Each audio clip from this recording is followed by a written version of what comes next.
உலகெங்கும் இருக்கும் spiritual tax நேயர்கள் அனைவருக்கும் ஆஸ்ட்ரோ பூர்ணாவின் அன்பார்ந்த வணக்கங்கள். இன்னைக்கு உங்களை எல்லாரையும் இந்த நல்ல காலம் நிகழ்ச்சியின் மூலமாக சந்திக்கிறதுல பெருமகிழ்ச்சி அடைகிறேன்.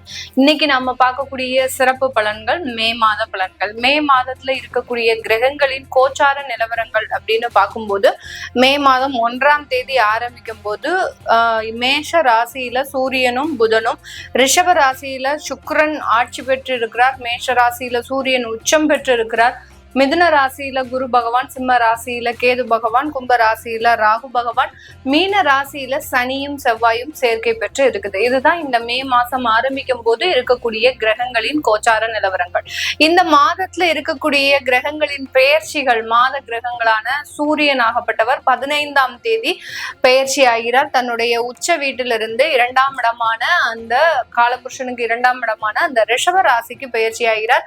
அந்த சூரியன் பெயர்ச்சி ஆகக்கூடிய அன்றைய தினமே புதனும் பெயர்ச்சி ஆகிறார். புதனாகப்பட்டவர் மீண்டும் இந்த மாதத்துல 30ஆம் தேதி மே மாதம் பெயர்ச்சி ஆகிறார்.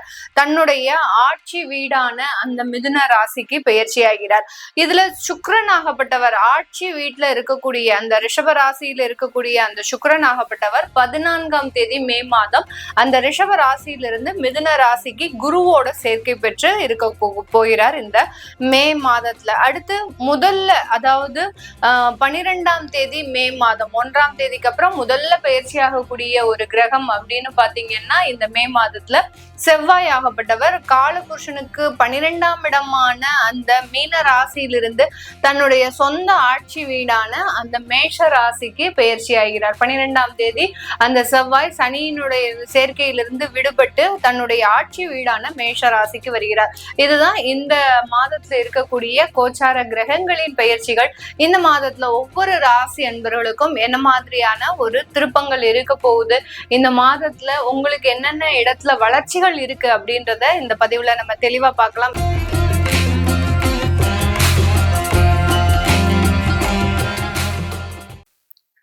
கன்னி ராசி என்பர்கள் காலபுருஷனுக்கு 6ஆம் இடமான அந்த ருணரோக சத்ருஸ்தானத்துல இருக்கக்கூடிய ஒரு ராசி என்பர்கள் கன்னி ராசி என்பர்கள். ஏதாவது படபடன்னு முதல் வேலையா செஞ்சுட்டு ஐயோ நம்ம செஞ்சிட்டோமே அப்படின்னு வருத்தப்படக்கூடியவர்கள் இந்த கன்னி ராசி என்பர்கள். ஒரு முக்கியமான முடிவெடுக்கிற நேரத்துல பாத்தீங்கன்னா இவர்களினுடைய மனநிலையோ இல்ல சிந்தனையோ பாத்தீங்கன்னா அலைபாயக்கூடிய ஒரு அமைப்பு வாய்ந்தவர்கள் இந்த கன்னிராசி என்பர்கள் தான்.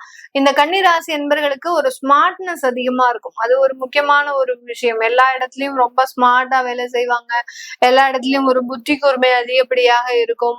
ஒரு கிரகிக்கக்கூடிய ஒரு தன்மை அதிகப்படியாக இருக்கும். ஒரு வேலை சொன்னா அப்படின்னா இதை நிறைய வாட்டி இவர்களுக்கு சொல்லணும்னு தேவையில்லை. இந்த இது இப்படி செஞ்சா இப்படி வந்துரும் அப்படின்னு ஒரு வாட்டி சொன்னா போதும், உடனே பிடிச்சிட்டு அதை வேலை செய்யக்கூடிய எல்லாம் இருந்து என்ன பிரயோஜனம். ஆனா பாத்தீங்கன்னா இவர்களுக்கு எல்லா விஷயங்களும் இவர்களுக்கு சாதகமாக இருந்தாலும் கடைசி முடிவெடுக்கக்கூடிய ஒரு நேரத்துல அதிகப்படியாக ஒரு மனநிலை தடுமாற்றம் அப்படின்றது இந்த கன்னிராசி என்பவர்களுக்கு இருக்கும். ஒரு கோர்ஸ் ஒரு மாணவர்களாக இருக்கிறாங்க அப்படின்னா இந்த இடத்தை சூஸ் பண்ணணும். ஒரு இன்ஜினியரிங் படிக்கணும், ஒரு மெடிக்கல் படிக்கணும், இல்ல ஒரு டிஃபென்ஸுக்கு படிக்கணும், இல்ல ஒரு IAS IPS படிக்கணும், இல்ல எந்த விதமான ஒரு AI சம்பந்தப்பட்ட படிப்பு இந்த மாதிரியாக ஏதோ ஒரு இடத்துல ஒரு துறையில நம்ம சிறந்து விளங்கணும் அப்படின்னு நினைக்கக்கூடிய நேரத்துல அந்த முடிவை எடுக்கக்கூடிய நேரத்துல கன்ஃபியூஸ் ஆயிடுவாங்க. நான் ஏன் இதை செய்யக்கூடாது, அடுத்து கோர்ஸ் எடுத்துட்டு நான் தப்பான கோர்ஸ் எடுத்துட்டேன், நான் ஏன் அந்த கோர்ஸ் எடுத்திருக்க கூடாது, இப்படி தன்னுடைய முடிவுல ஒரு நிலையான ஒரு முடிவு இல்லாமல் ஒரு தடுமாற்றம் அடைபவர்கள் நம்ம கன்னிராசி என்பர்கள். எப்படிப்பட்ட இந்த கன்னிராசி என்பர்களுக்கு இந்த மாதத்துல பாத்தீங்கன்னா உங்களுடைய உபஜய ஸ்தானாதிபதி, சகோதர ஸ்தானாதிபதி அப்படின்னு சொல்லக்கூடிய அந்த செவ்வாய் வந்து பாத்தீங்கன்னா உங்களுடைய 8ஆம் இடத்திற்கு வருகிறார். 8ஆம் இடம் அப்படின்றது பாத்தீங்கன்னா அதிகப்படியான பிரச்சனைகளை கொடுக்கும். அதனால உடன் பிறந்தவர்களோடு சண்டை சச்சரவுகள், உடன் பிறந்தவர்களோடு தேவையில்லாத ஒரு கருத்து வேறுபாடுகள் இது எல்லாமே ஏற்படக்கூடிய ஒரு நேரமாக தான் இந்த மே மாதம் இருக்கும். அப்படி இருக்கும்போது என்ன பண்ணணும், அவர்கள்கிட்ட பெரிய அளவுக்கு பேச்சுவார்த்தை அப்படின்றது வச்சுக்க கூடாது. இந்த காலகட்டம் நீங்க அதாவது உடன் பிறந்தவர்கள் சேர்ந்து ஏதாவது தொழில் செய்றீங்க அப்படின்னா அந்த தொழிலுக்குள்ள சில பிரச்சனைகள் வருவதற்கும் உண்டான ஒரு தருணமாக தான் இருக்கும். நோய் தொந்தரவுகள் அப்படின்றது இந்த காலகட்டம் வர்றதுக்கு உண்டான ஒரு நேரம்.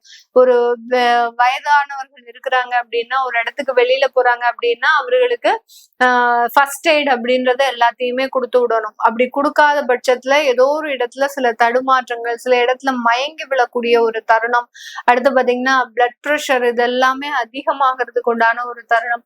சுகர் அப்படின்னு சொல்லக்கூடிய டயபெட்டிஸ் அதிகமாகக்கூடிய ஒரு தருணம். இதெல்லாமே இருக்கிறதுனால கொஞ்சம் கவனமாக இருக்கணும். நோய் தொந்தரவுகளின் ஆதிக்கம் அப்படின்றது அதிகப்படியாக இருக்கக்கூடிய ஒரு நேரமாக இருக்கும். வெளிநாட்டுல இருக்கக்கூடியவர்களுக்கு இந்த மே மாதம், இந்த கன்னிராசி என்பவர்களுக்கு அவர்களினுடைய வேலையில நிறைய வளர்ச்சிகள் இருக்கும்.